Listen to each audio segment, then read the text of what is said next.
Is everyone all right? We fortified the captives with what magics we could.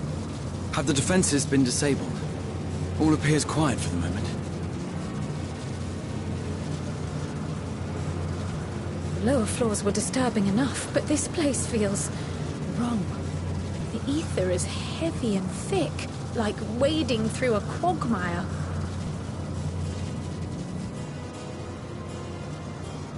I believe we stand in the tower's beating heart. What sayest thou, Ishtola? I see it. Ether siphoned from the land runs up through the spire, flowing to a single point. This is the core we seek. Yet something is off. As large as this structure is, it siphons far more ether than is required to sustain it. 'Tis as if the core is feeding on the energy, consuming it. I need to take a closer look.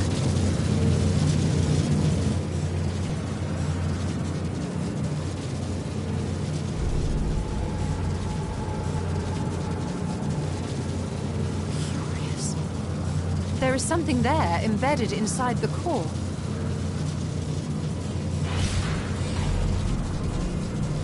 A man's limb. This is what we came to destroy? Yes, if you would be so kind.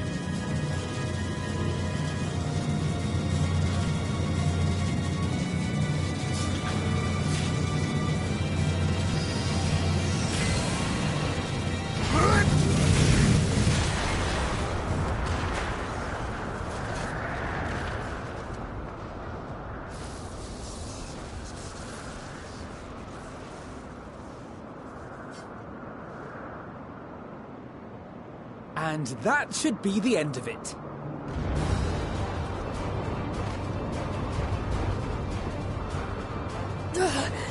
What now? My theory that the tower might come crashing down following the core's destruction doth appear to be correct. Bully for you! And how are we supposed to survive the fall?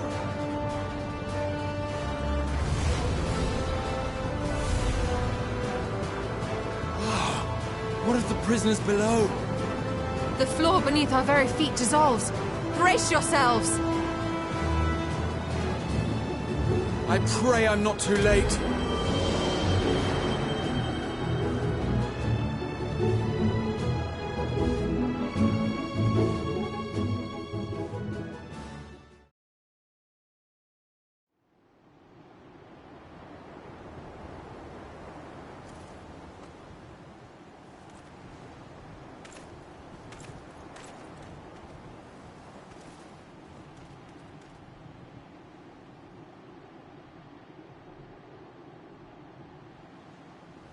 Oh, what happened? Where are we?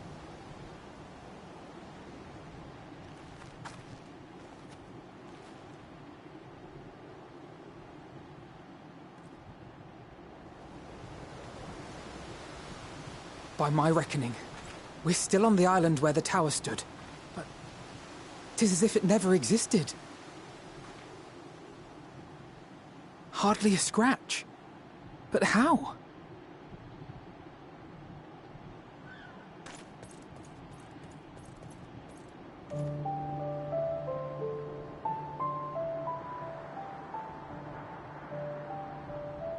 Raha wove a levitation spell at the last moment. Large enough to catch everyone, it would seem.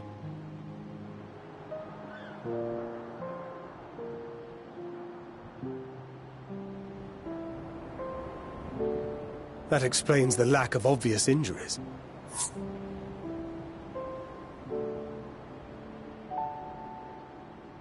The expenditure of so much ether has taken its toll. He will need plenty of rest, but should otherwise be none the worse for wear.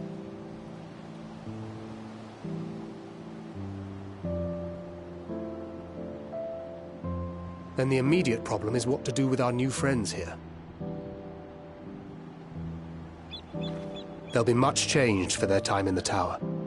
Even if their bodies are intact, I doubt we could say the same for their minds.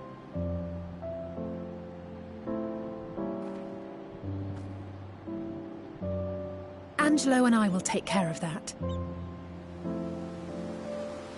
I have every faith in you, Alize, but there are just too many for you to treat alone.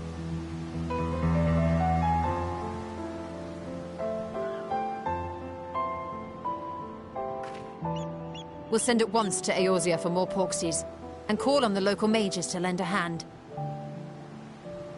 Hail, Scions! We were watching the tower when it simply disappeared. What happened here? The threat is banished, and thy people delivered. They are, however, in need of treatment, and we of a secure locale and helping hands to assist us in its provision.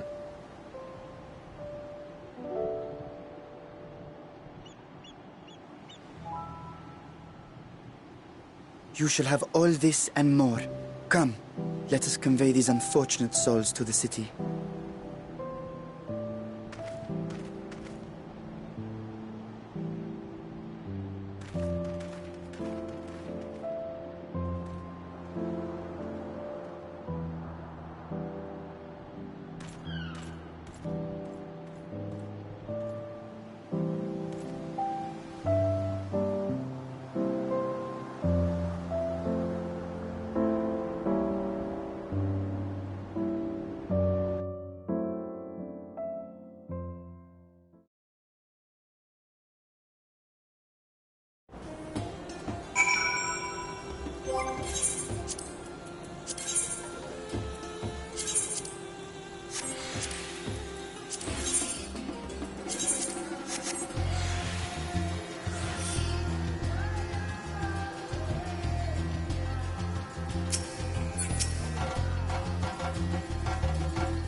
Are we the last to arrive?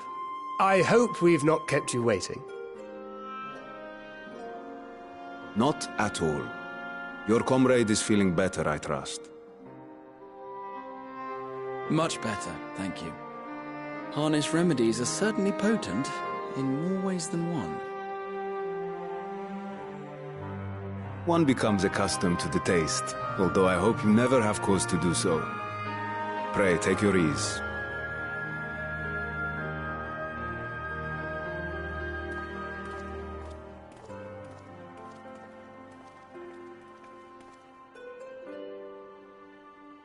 Full glad I am to see you all unharmed.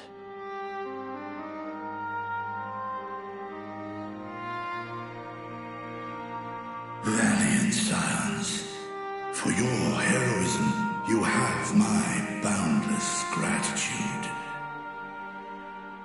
You cast down that dire tower and set free its hapless captives.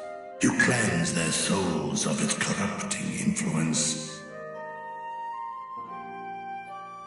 No words of thanks will suffice. In place of platitudes, I offer a bounty of warding scales.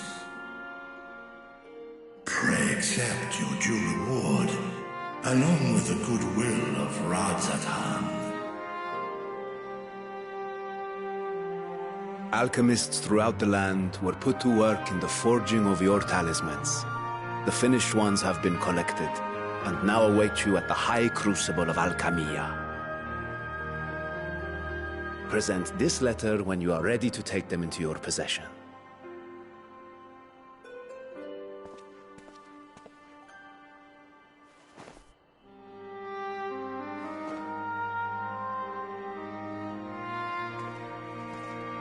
We are humbled by your generosity. Know that the inventive wisdom of Radzat Han will be vital in restoring serenity to our star. Every single one of those scales came from you, didn't they? You must still be in such pain.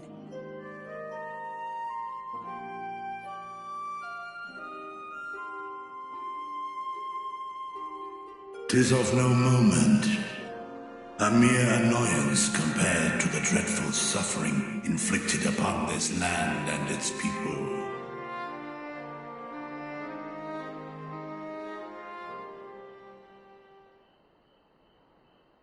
Albeit brief, my involvement in the Dragonsong War afforded me a glimpse of the myriad sorrows which consumed both dragon and man.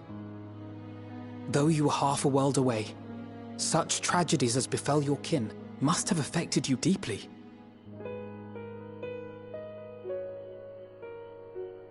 And yet, you chose to live among men.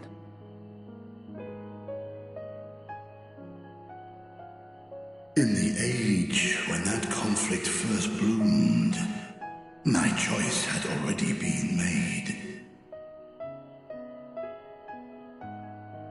In some distant place, man slew dragon, and dragon slaughtered man. Yet no hate could I muster for those smiling faces which did look to me for guidance. Not even my brother's righteous rage could rally me to his cause. I huddled here, secret and still, hoping against hope that which I had built would remain untouched by the chaos and carnage.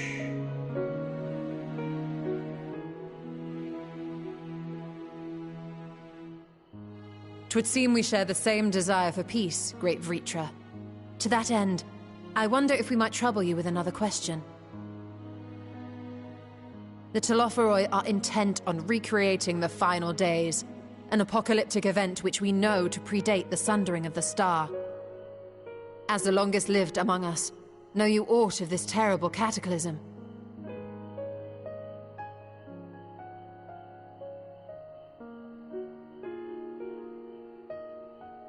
Nay.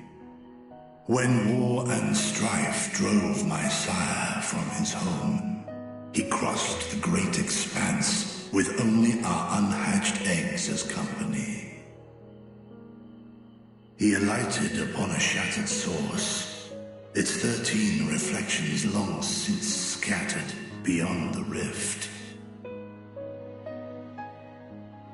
Of events preceding his arrival, he knoweth naught, save that which Hydralin hath deigned to disclose. I see. So again, 'tis the inscrutable Hydaelyn to whom we must look for answers.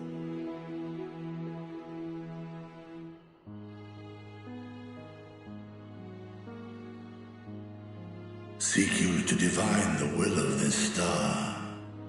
If so, I have a tale which may afford you some small comfort.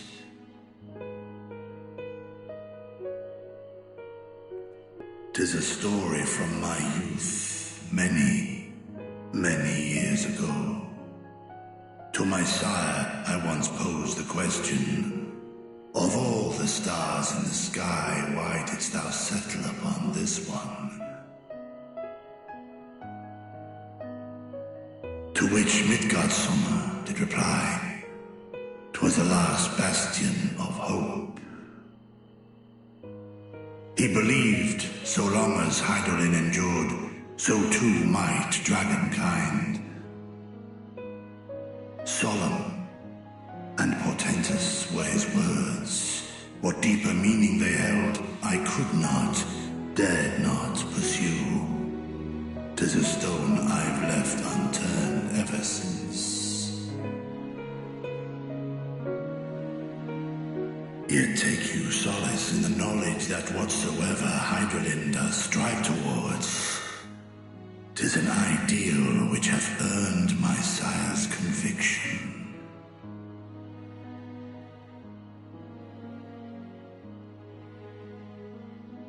Thank you, Vritra. You've given us warm reassurance in a world gripped by cold uncertainty.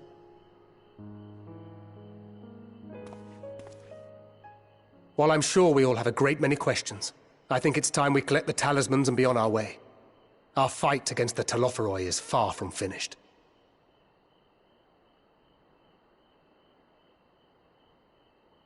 We must take our leave, but please do inform us if we can provide any further assistance.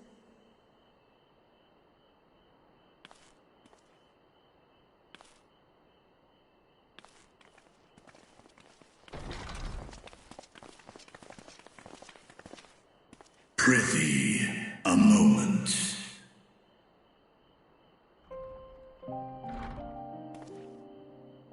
There is one whom my sire hath judged worthy of honor and respect. The one known to men as Eorzea's champion. This hero of renown and rumor, 'tis thee.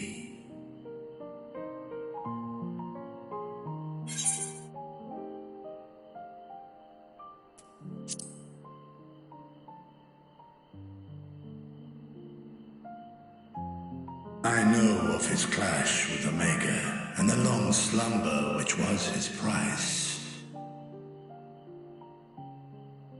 Yet even closed in sleep, my father's eyes are far from blind. He is watching over thee, watching over this world.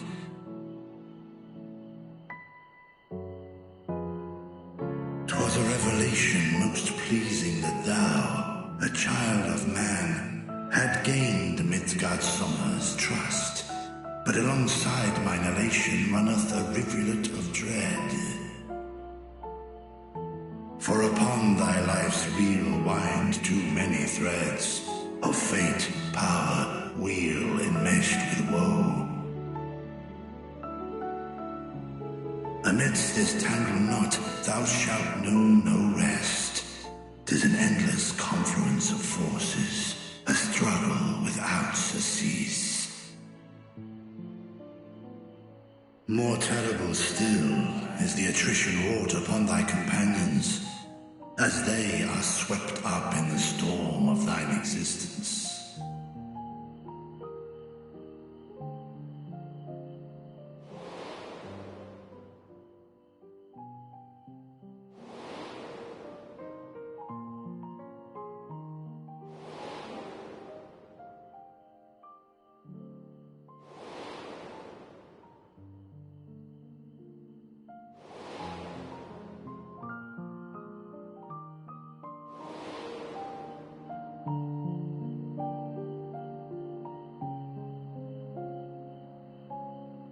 Take heart and protect them well. They will be your strength and your salvation. The hope thou wilt need come the end. Even cowering behind my curtain, I know the suffering of the powerful. I have watched my siblings driven mad by loss. Thus do I exhort thee to spare no effort to keep thy loved ones safe.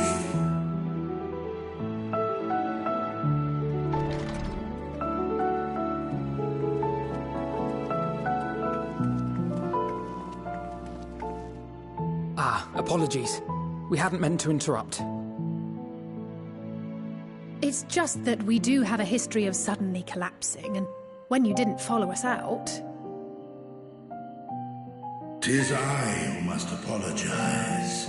I have detained your champion overlong with idle chatter.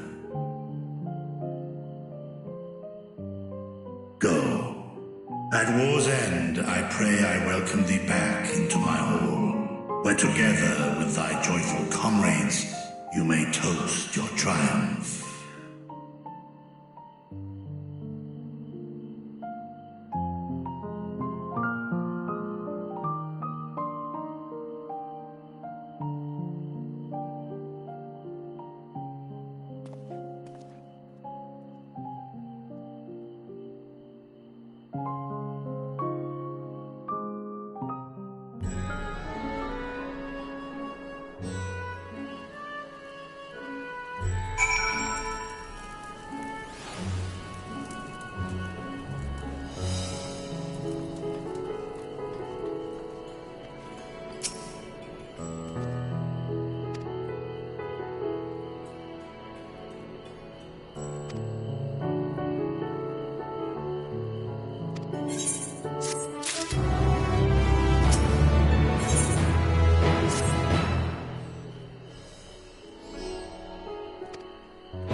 These are the talismans we were promised. Yes, and I made a quick count. There are far more than we could have hoped for. Enough to outfit an entire company of soldiers, in fact. Considering the involved process, That they were able to manufacture so many in such a short span of time is nothing short of a miracle. Once we have distributed them to our allies in Eorzea and the Far East, we'll have a fighting chance to bring down the other spires, just as we did with the Tower of Zot. Or we could use them to invade Garlemald proper, and strike directly at the Telophoroi's base of operations.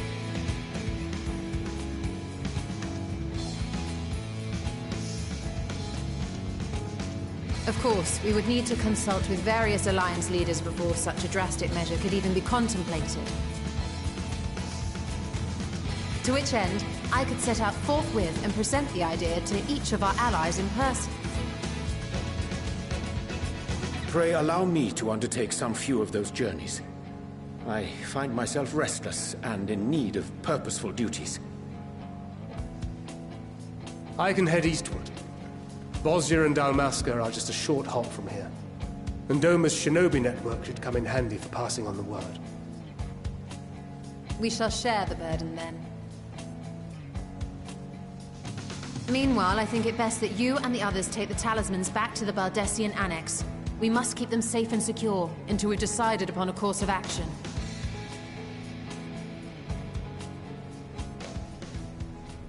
Please, I must speak with you.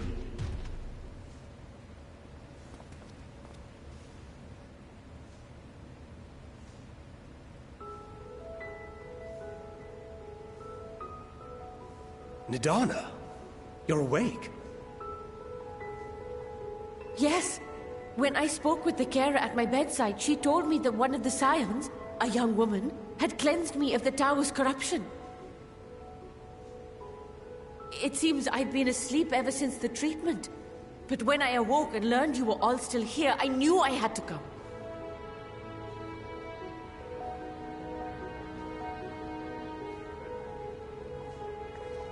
As you said, Nidana was captured only recently. Such a brief exposure is swiftly cured, so I tended to her before we gathered at Megaduta. And I am truly grateful that you did. I cannot thank you enough. All of you, for everything you've done. Destroying the tower, rescuing our people. You've saved Thavnair from an awful fate.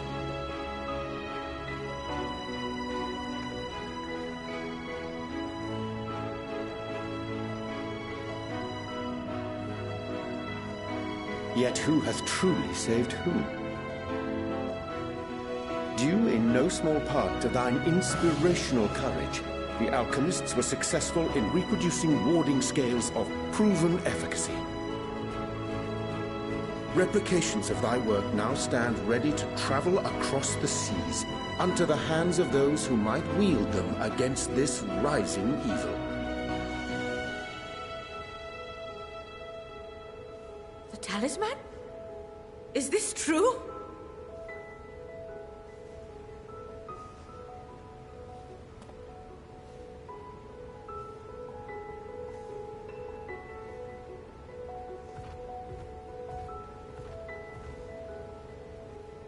Oh, I was so groggy from sleep.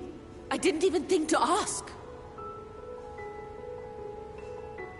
Oh, our great work sent across the seas. It was worth it. Oh, it was all worth it.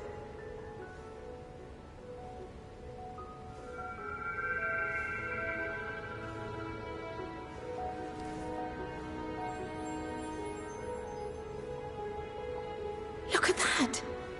Its color is completely changed.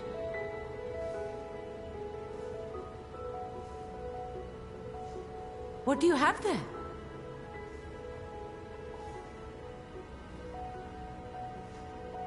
How unusual. I wonder if the effect is a reaction to Akasha. I'm afraid I'm not familiar with that term. Akasha? It is one of the unseen energies defined by Harnish alchemical theory. Though a gross oversimplification, some describe it as an essence influenced by feelings. You imply that it is distinct from ether? Us foreign scholars often conflate the two, but we see them as separate concepts. Ether is an energy which permeates the land. It exists within animals, objects, even the air we breathe, affecting all through which it flows. Akasha, on the other hand, exists in a domain beyond our reach. A gift bestowed from on high, or torn from the heavens in some traditions. Akasha can neither be created nor destroyed. It is beyond our power to purposefully alter or manipulate. The only thing observed to influence it is an abundance of, I want to say, spiritual emotion. As a veteran of the battlefield, surely you've experienced moments of desperation or exaltation when you've transcended the usual limits of your capabilities. That is a manifestation of Akasha, the invisible essence harnessed by heart, mind, and unyielding spirit. I really must hear more about this theory. Our disciplines are based entirely upon the idea that ether is the fundamental form of all energy. I'm glad my haphazard explanation has piqued your interest. But even for us, Akasha is a somewhat abstract field of study. A lack of practical application lends itself poorly to formalized research. Which is why my analysis of your flower can amount to little more than idle speculation. I am sorry. Nonsense! You have nothing to be sorry for. Your insight is much appreciated.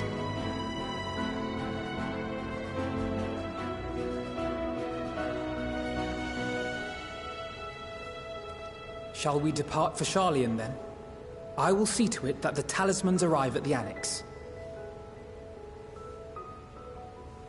And we will be in touch once our talks are concluded.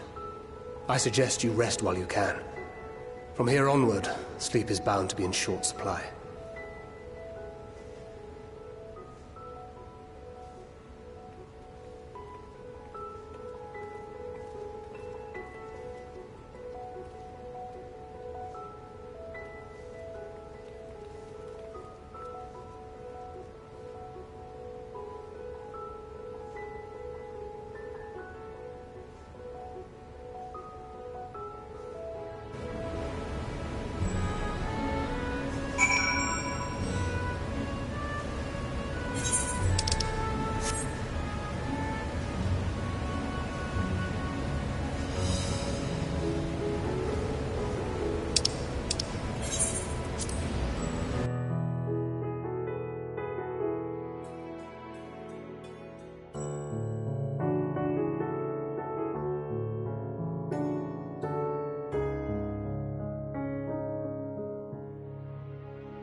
Take heart and protect them well.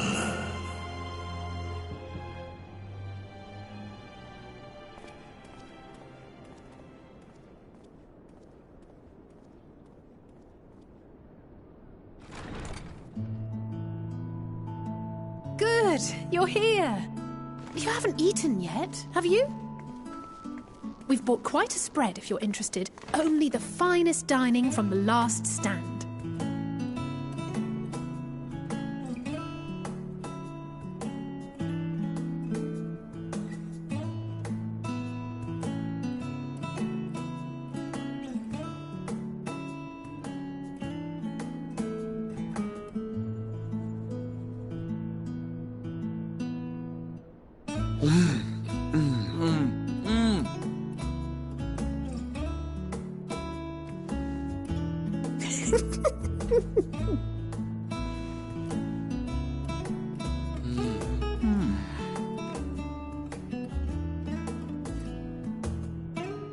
Lest you wonder, we invited Estinian as well.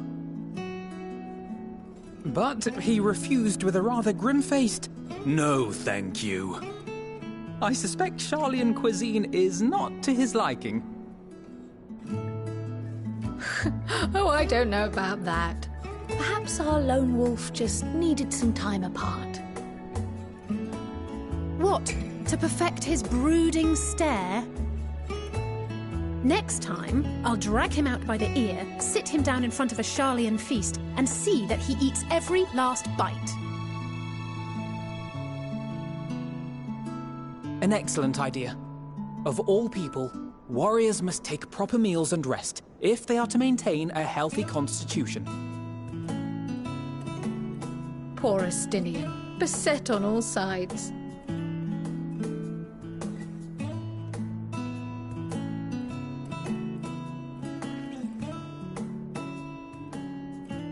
Speaking of one's physical condition, Mistress Cryle, I hear you recently played literal host to Heidelin herself. And what an experience that was. Tiring, yes, but no lasting harm done. If anything, I should have liked to speak with her longer. I've not felt a hint of her presence since. Heidelin instructed you to carry that flower, yes?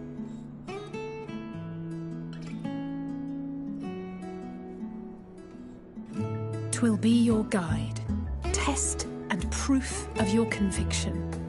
And then something about seeking joy in darkness, was it?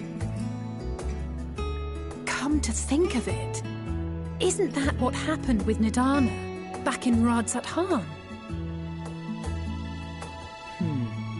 The flower did seem to radiate a joyful glow, as if reflecting the elation we all felt, the relief of a people with renewed hope. Indeed, and in turn, I felt buoyed by that radiance. 'Twas akin to spotting a beacon and knowing we were on the right path. I know we've not yet triumphed over the Tlofuroi, or learned the full breadth of the Forum's plans.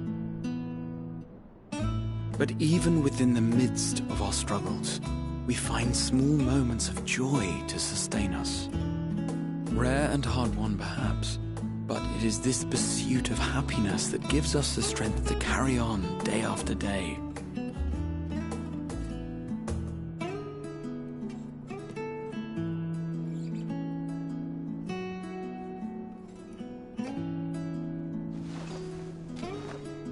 Hey, that's mine. To the swift the spoils.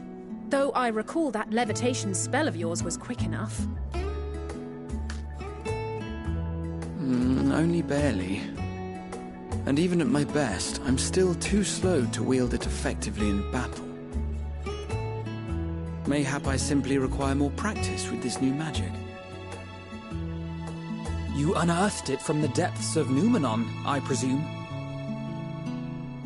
Aye, and from a veritable mountain of arcane tomes at that. 'Twas necessary to facilitate my solitary explorations. To put it simply, you used it to sneak around the Forbidden Archives. Yes. Well, after a fashion.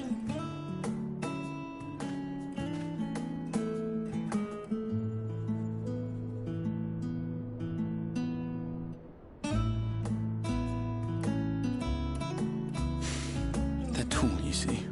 The shelves, they're too tall for me. And I could hardly move the library's platforms without attracting attention now, could I?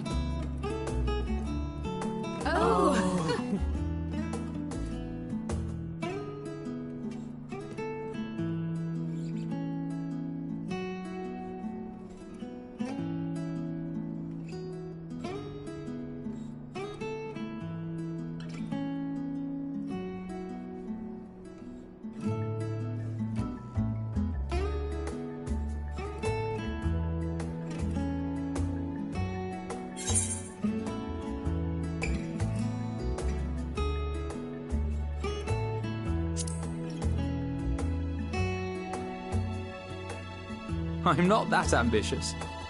But 'tis pleasant to idle away the hours every once in a while.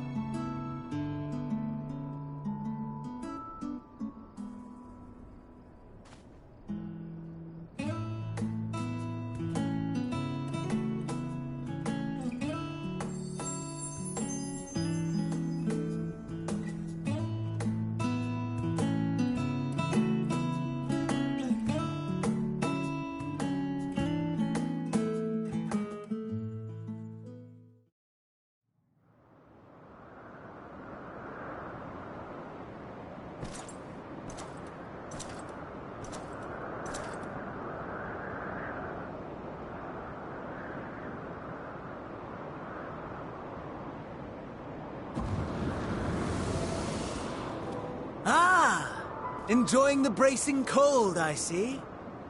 Do you not own a warm coat or a cloak? Something in fur? Or fashioned from the skins of your enemies? Or... well, never mind that. I come to you once more as the bearer of bad news. Our tower in Thavnir has been toppled, and I need not tell you by whom. Given how many we have at our disposal, the loss of a single spire is hardly fatal to our plans. It does, however, slow the rate at which we siphon the ether. If they continue to preoccupy themselves with the towers, then all will be well. But should our foe prove bold enough to strike at us here, then the timing becomes questionable.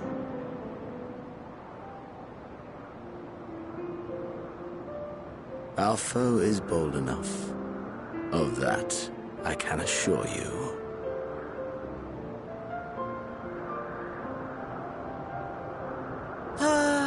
Yes, very well then. I suppose I must prepare a proper welcome. Honestly, talk of your nemesis is the only thing you seem to enjoy. Does nothing else spark your interest?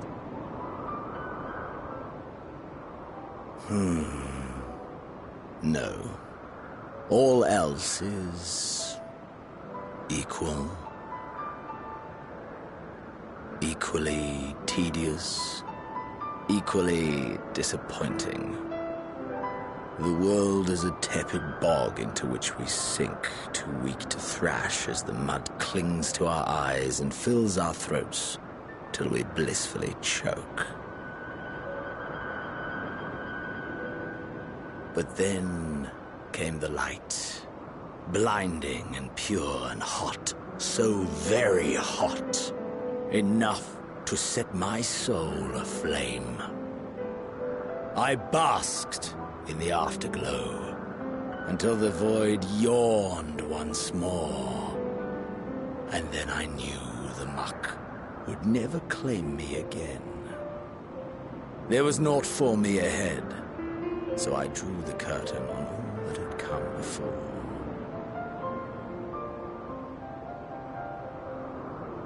Burn. Burn. Let the whole star burn. I will have my contest. I will reclaim my moment.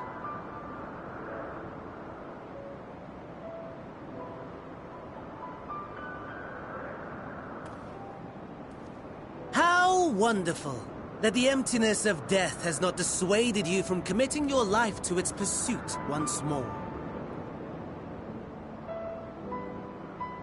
I don't know whether to envy you or pity you.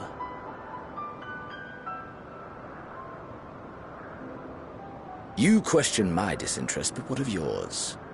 Despite your noisome antics, I sense you take little pleasure in this endeavor.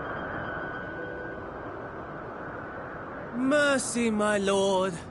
Such pointed barbs from one who barely acknowledges my existence. Nevertheless, you are mistaken. For I do find this part somewhat enjoyable. You see, when I was mortal, I would always have the same dream. It was a fragmented thing, disjointed, all the faces incomplete. The setting, too, was unknown to me, so I thought it simply a fantasy of my sleeping mind. Until one day, I realized it was showing me the truth. Much as your dream of the final days enlightened you.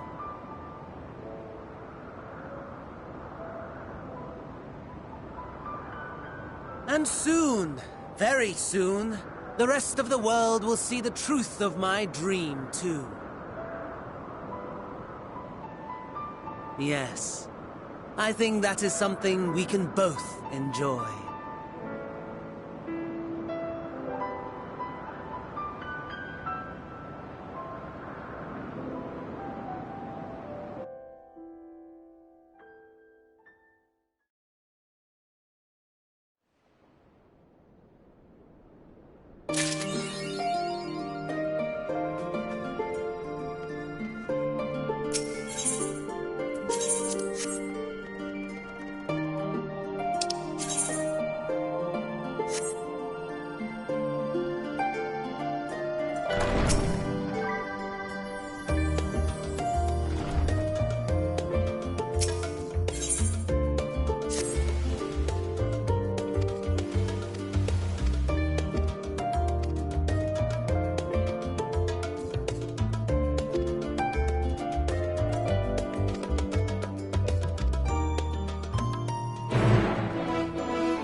remember you.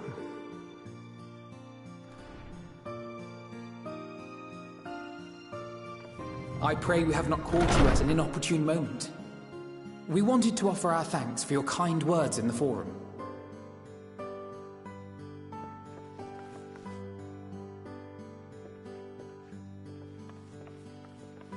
Well, I could hardly let that Inquisition go unchallenged. I've always believed that curiosity should be nurtured, not stifled. Thankfully, a majority of my colleagues agreed. A slender majority, aye, but a majority nonetheless. Had the vote not gone our way, we would be having a very different conversation, if any at all. Though I'd like to think you would have not given up on our cause. I'm told you paid a visit to the Annex afterwards. Yes, that's right. I was hoping to speak with the grandchildren of my dearly departed friends Galuf and Louisoix in a less dour setting. But it seems I just missed you.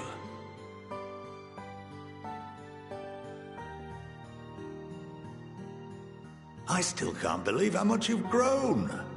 If only your grandsires could have seen the way you presented yourselves to the Forum. Why, it fair brought a tear to my own eye.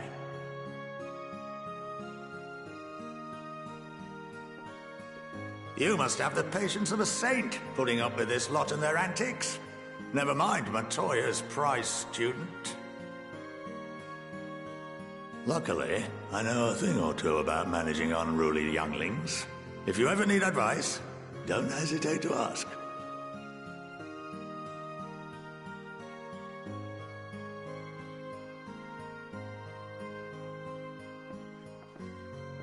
If I may, there is a rather more pressing matter we wish to discuss. What can you tell us of this duty that the Forum must fulfill? Nothing, I'm afraid. Like all humble servants of the Forum, I am sworn to secrecy.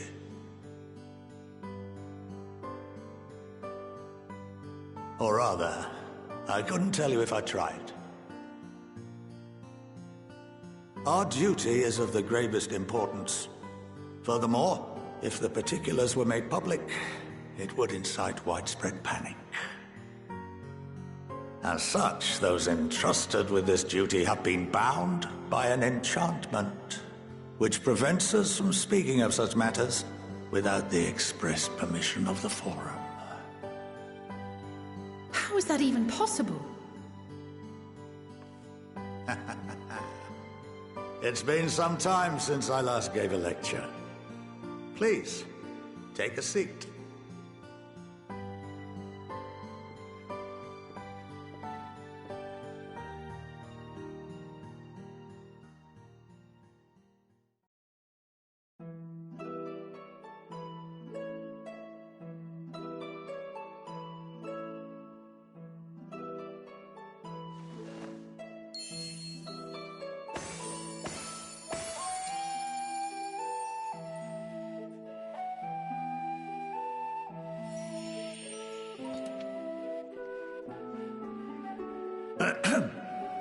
We shall begin by reviewing the fundamentals of etherology.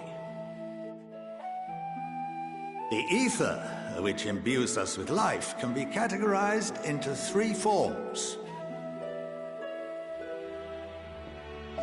Two are of the incorporeal sort, the soul and the memory. Can anyone tell me the third?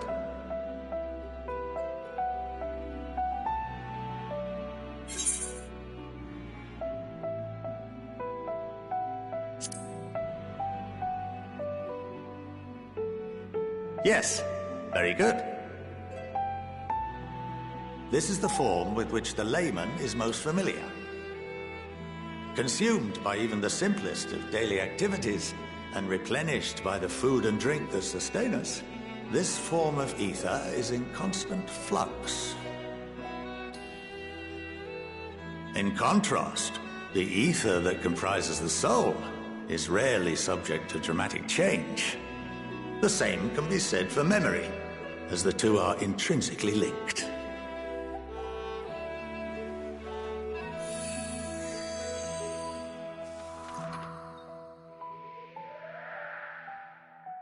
Picture the soul as paper, and memories as words written upon it. Now, what would happen if that paper was doused with ink? The same type of ether as comprises the memories.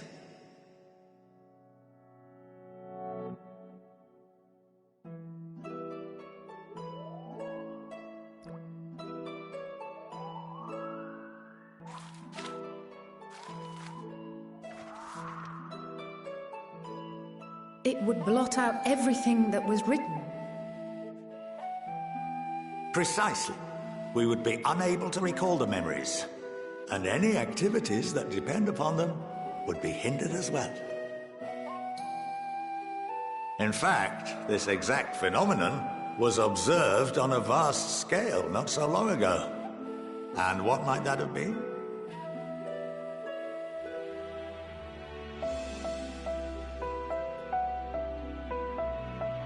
The seventh Umbral Calamity. The people of Eorzea vividly recall Bahamut breaking free of the Lesser Moon and raining hellfire down upon the realm. But no one could seem to remember the events that followed immediately afterwards. Indeed. To this day, we have yet to determine whether it was an unintended consequence or a deliberate act. The enchantment which binds me and the rest of the Forum is based on a similar principle. And yes, it is a contravention of the Sharlayan prohibition against the practice of memory manipulation. Only when a new member is inducted and told of our great duty are they subjected to the process. A necessary evil. You have my word that it would never be used to manipulate the populace? I should hope not. But can this enchantment be dispelled and your memories restored? If 9/10 of our members give their approval, then the process may be reversed. Then, and only then, would we be able to speak freely to others of our sacred duty. Barring that, we must wait until we return to the ethereal sea.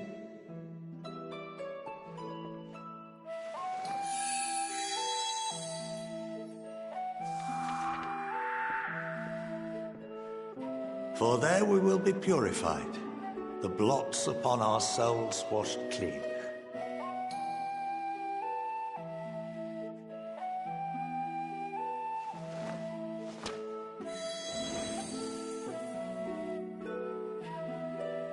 And our memories drift apart and dissolve, rather defeating the purpose, I suppose.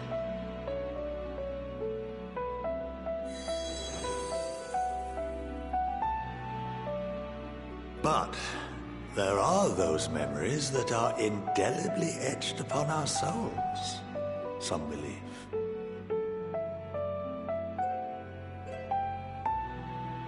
What happens after that?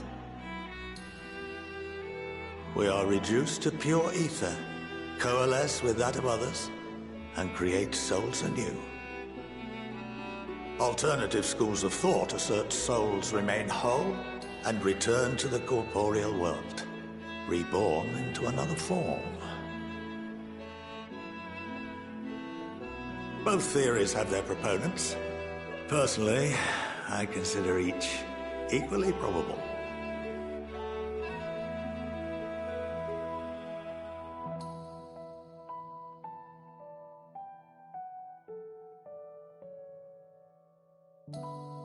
Well, I think that's enough education for today, now that I've given you some food for thought. Or rather, an entire banquet.